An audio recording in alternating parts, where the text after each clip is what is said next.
القارة تعيش أياما عصيبة، فقد اشتعل فتيل الحرب ولا أحد يعلم متى يطفأ وكيف. الإمبراطور دانجو هو المنافس الأقوى على حكم المجرة، لكن هذا لا يعني أن الحكام الآخرين استسلموا. فها هي مسامي حاكمة كوكب تاي تشن هجوما مفاجئا على جوجو وتقتحم قصر الإمبراطور، ولولا تدخل هزيم الرعد في اللحظة الحاسمة لاستطاعت القضاء على الإمبراطور دانجو. هجوم مسامي هذا دفع دانجو إلى شن حرب عنيفة على الإقليم الجنوبي، وقد عين هزيم الرعد قائدا للأسطول بتزكية من القائد روجينا وبقرار من الإمبراطور.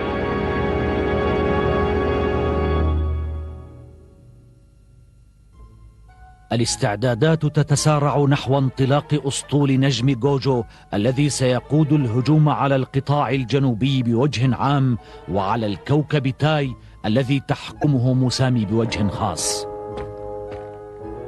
ها هو مركز الأسطول.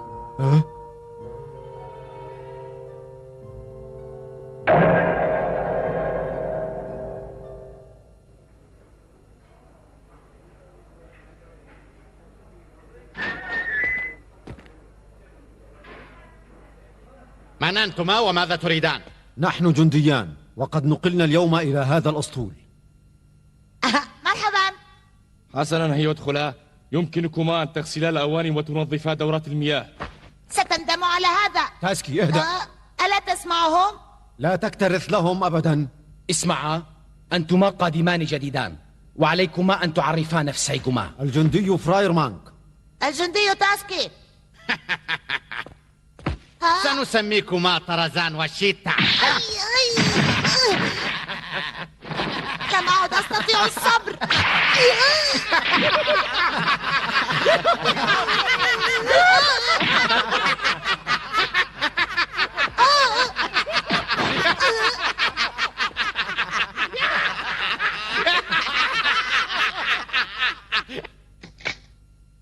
لقد كان استقبالهم لنا فظا جدا. هؤلاء الرجال يقاتلون دائما في المقدمة، لهذا قست أجسامهم وخشنت طباعهم. على كل حال أصبح صديقنا هزيم رئيسهم، أليس رائعا؟ لا أعلم إن كان رائعا أم لا. ها؟ ما الذي تقصده؟ إنني أخشى ألا يعترف هؤلاء الرجال الخشنون بهزيم رئيسا لهم. ها؟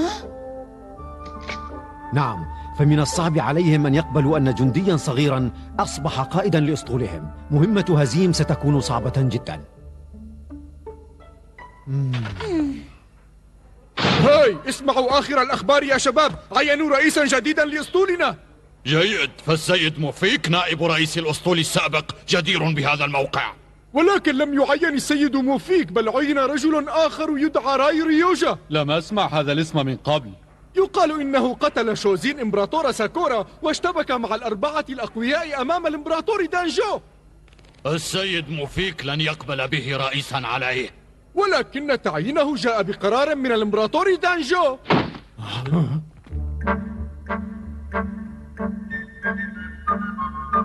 كيف حالكم أيها الرجال؟ ماذا؟ جندي جديد آخر. قلت جنديا آخر؟ هذا يعني أن صديقي قد وصلا إلى هنا قبلي.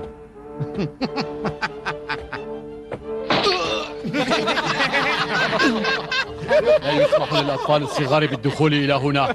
هل أحضرت معك زجاجة الحليب؟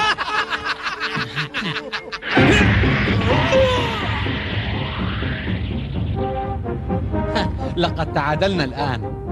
لن أسامحك أيها الجبان.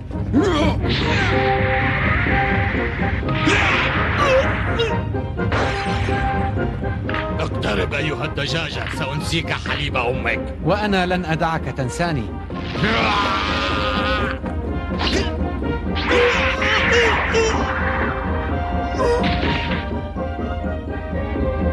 تتحدانا جميعا؟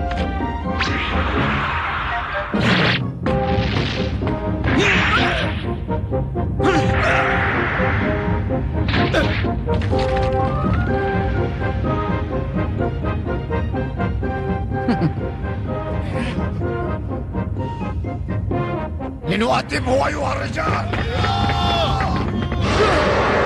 إلي أيها الضعفاء. ها؟ انظر، هزيم الرعد يتشاجر مع الجنود جميعا.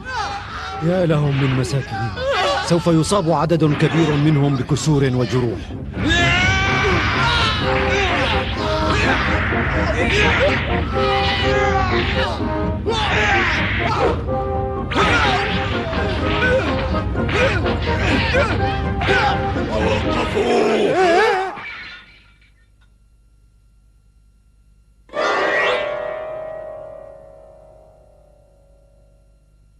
سيد موفيك، هذا الفتى هو الذي بدأ الشجار. مع أنه وافد جديد على أسطولنا تصرف بوقاحة. اخرس، فهذا رئيس الأسطول وقائدنا الجديد. ماذا؟ الرئيس؟ هذا الطفل قائدنا. ومن أنت؟ اسمي موفيك، نائب رئيس الأسطول والمكلف بتسيير أموره حتى وصولك. حسنا، وأنا أدعى راي ريوجا، نادني هزيم الرعد. أهلا بك.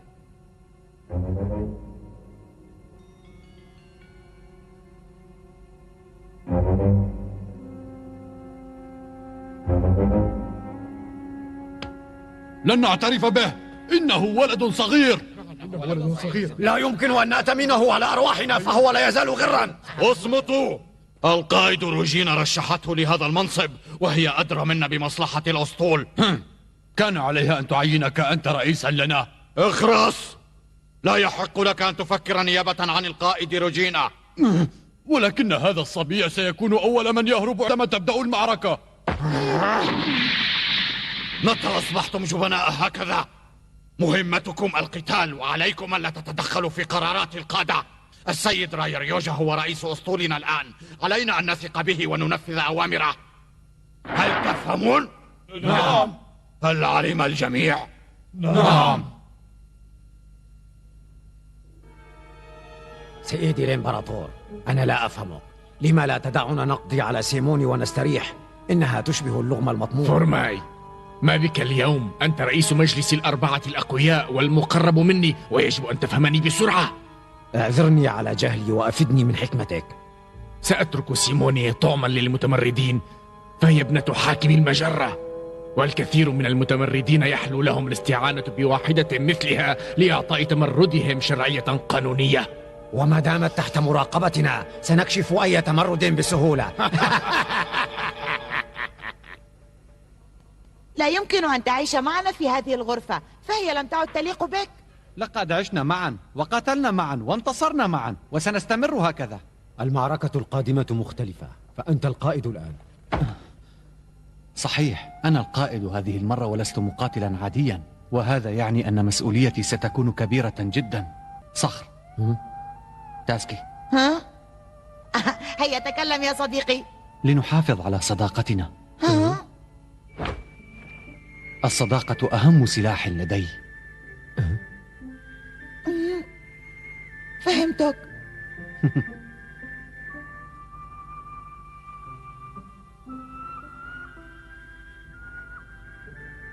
اسمعيني سيموني، أنا الآن الوصي عليك، وأريد أن أزوجك بالرجل الأكثر كفاءة في هذا القتال، فما هو رأيك؟ أبي الإمبراطور شوزين أوصاني أن أحقق حلمه في توحيد المجرة وإعادة السلم والأمن إليها. هذا الحلم يشغل بالي، وعندما أفكر في الزواج سأختار رجلا قويا يساعدني على تحقيقه. كلمات رائعة، لكن اطمئني، فأنا سأوحد هذه المجرة. دعك من هذا الحلم واهتمي بنفسك.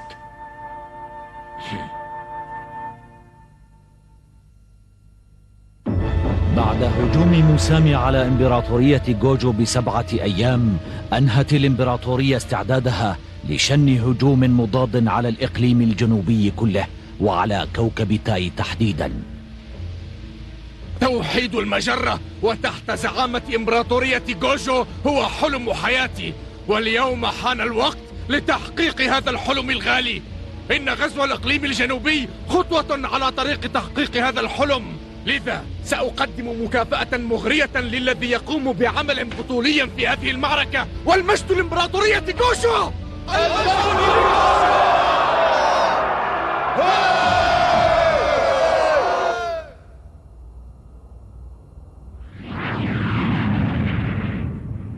السفينة التي على اليمين هي ياماشيرو، وخلفها السفينة فوسو. تبدو سفنا قوية ومجهزة بأحدث الأسلحة. وهذه هي سفينة قيادة الأسطول، وتدعى هامبري. إنها سفينتك. رائعة. لم أرى من قبل سفينة بهذه الضخامة. يبدو أنها أعجبتك. نعم، أعجبتني، وسأدعوها الصاعقة.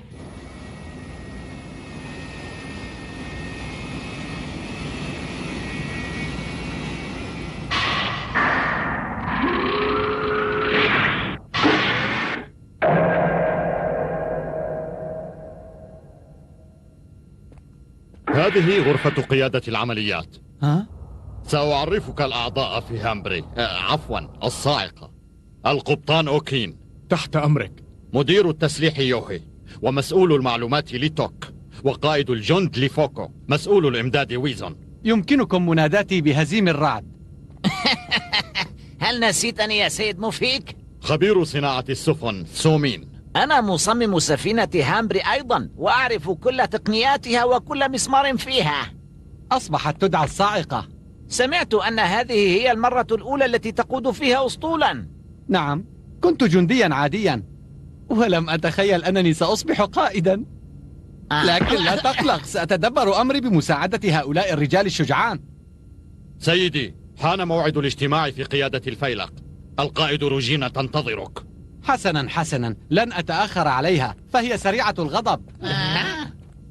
أشعر أيها الرجال أن نهاية سفينة العزيزة هامبري قد اقتربت. ما هذه التصرفات الطائشة؟ هل تظنين أن ذلك الصبي قادر على قيادة أسطول؟ لماذا تريد أن تقف في طريق الفتى؟ أنا لا أقف في طريقه، ولكنني لا أثق به.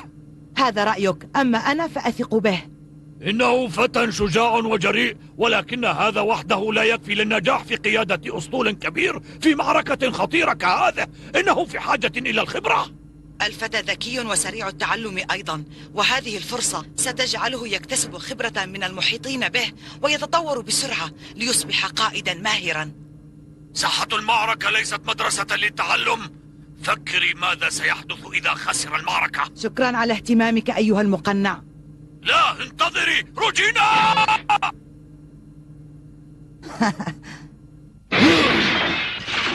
تصرفات حمقاء ستؤدي إلى هزيمة كوجو. ضع حدا لهذا يا سيدي. لا، لن أقف في وجه روجينا أيها الضابط. سأكتفي الآن بمراقبة الأمور من بعيد. أرجو أن لا تطول مدة المراقبة. سأتدخل في اللحظة المناسبة. مهمتنا هي الوصول إلى كوكب تاي وتدميره، ولن نستطيع ذلك إلا إذا قضينا على مدينة زاوارت. إنها مدينة شديدة التحصين ومركز إمدادات، لذا سنكثف هجومنا عليها ولن نعطي الأعداء فرصة للهرب. نعم. هزيم الرعد. حاضر. قم بقيادة هذا الهجوم وحافظ على إيقاعه السريع. حاضر أيها القائد. راي، إياك أن تخذلني. سيدتي، اطمئني، سأنفذ مهمتي على أكمل وجه. نجم كوجو يبدأ هجومه. أطلقوا الإشارات. المردود 80، السرعة 3، الضغط طبيعي، التوازن كامل، السفينة السائقة مستعدة. إقلاع. ارفعوا الرايات. انطلاق. شاب من دون خبرة في القتال يقود أسطولنا في معركة حاسمة كهذه. لماذا قبلت بتعيينه سيدي؟ لأن هذا كان شرط القائد روجينا حتى تقود المعركة. أعرف أنه شاب شجاع، لكن أخشى ألا ينجح في مهمته. إذا نجح فهذا جيد، وإذا مات فلا أبالي. صحيح، فهو جندي عادي وموته لا يؤثر فينا. كنت منذ صغري أحلم في أن أصبح حاكم المجرة، وسأنجح. التضحيات لا تهمني. سيموني، من الذي سمح لك بمرافقتنا في السفينة؟ الإمبراطور دانجو سمح لي بهذا. لقد فهمت. أبي يريدك أن تري زوج المستقبل، فقد سمعت أنه سيزوجك بالرجل الأكثر كفاءة في هذه الحرب. أنا لا أفكر في الزواج الآن، فلدي أشياء أكثر أهمية. الانتقام لوالدك مستحيل، لا يمكنك قتل هزيم. يمكنني وسترين. هزيم مقاتل قوي جدا، حتى الأربعة الأقوياء أعجب به، وأنت فتاة ضعيفة. ومع هذا سأقتله. يكفي، أنت تقولين هذا الكلام حتى تعانديني فقط. هزيم سيصبح قائدا مشهورا، ولن تتجرأي حتى على الاقتراب منه، لأنه سيكون محاطا بالحراس. لا يهمني الحراس، فأنا مصممة على الانتقام. هذا يكفي. اسمعي، انسي الأمر. هزيم مجرم قاسي القلب، يجب أن يعاقب. أنت تظلمينه كثيرا. أظلمه؟ أبدا. هاتان الفتاتان تزعجاني كثيرا. فرماي، اطلب سفينة وأعدهما إلى القلعة. حاضر. استعدت أساطيل المنطقة الجنوبية المؤلفة من كواكب تاي، مينغ، رين، تشاو، مانغ للتصدي لهجوم جوجو الكبير، وقد أقامت بينها تحالفا سريعا تحت زعامة مسامي حاكمة تاي. هيرو، هل تعتقدين أنهم سيهاجمون مدينة زاور؟ نعم، سيرسل دانجو أقوى فرقة لمهاجمة المدينة. ليفعل ذلك فهذا ما نريده نحن أيضا. أتمنى أن أرى وجه دانجو عندما يعلم بنبأ تدمير جيشه على يدنا. لماذا تضحكين؟ لا شيء مهم. تذكرت ذلك الفتى الذي تصدى لي عندما هاجمت قصر دانجو. إنه شجاع وقوي. لماذا تذكرته الآن؟ وعدته أن أقاتله ثانية، وعندما أهزمه سيكتمل نصري.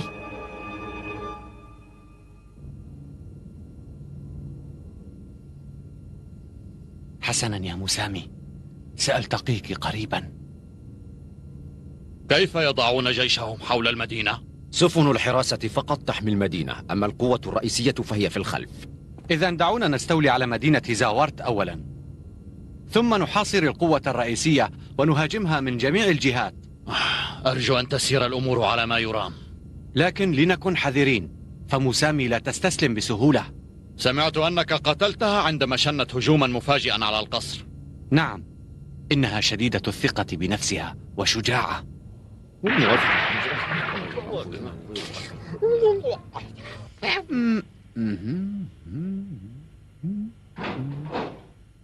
أيها القائد. أهلا موفيك، ادخل. قيادة الأسطول عمل ممل لا أستطيع الاعتياد عليه. أخشى أن يصبح جسمي خاملا. أريد أن أخبرك بأمر. إذا كان الأمر مهما فيمكنك أن تخبرني به من دون مقدمات. كل الجنود هنا حتى أنا مضطربون ونشعر بالقلق من هذه المعركة. ماذا؟ هل أصابكم الاضطراب قبل أن تبدأ المعركة؟ هذا لا يجوز يا عزيزي. انظر إلي، أنا مسترخٍ ولا أشعر بأي قلق على الإطلاق. نحن لسنا جبناء ولسنا خائفين من خوض هذه المعركة، فقد اعتدنا على القتال حتى لم نعد نحسب له أي حساب يذكر. فما هي المشكلة إذن؟ الجنود لا يثقون بك، لا يريدون ترك أرواحهم بين يديك. ما الذي تقصده بهذا الكلام يا نائب القائد؟ أعرف أنك قد أصبحت الجندي المفضل لدى القائد روجينا، ولكن قيادة الأسطول ليست لعبة أطفال. ماذا؟ انتباه، سندخل مجال كوكب تاي. موفيك، إن لم أكن جديرا بقيادة الأسطول فيمكنكم أن تقتلوني. أنا أعرف أن الجندي عندما لا يثق بقائده لا يمكنه أن يقاتل بشجاعة. هذه المعركة اختبار كبير لي. اتفقنا، ولكن عليك أنت وبقية الجند أن تبذلوا أقصى جهدكم، وإذا خيب أحد منكم أملي فسأقتله. العدو يقترب بسرعة كبيرة، الاتجاه 27 درجة شمالا. لقد أتوا إلى غرفة العمليات. هيا! أسطول نجم جوجو سيلقى جيوش المنطقة الجنوبية. إنها المعركة الأولى لهزيم الرعد وهو قائد أسطول. إنه اختبار حاسم قد يدفع حياته ثمنا له.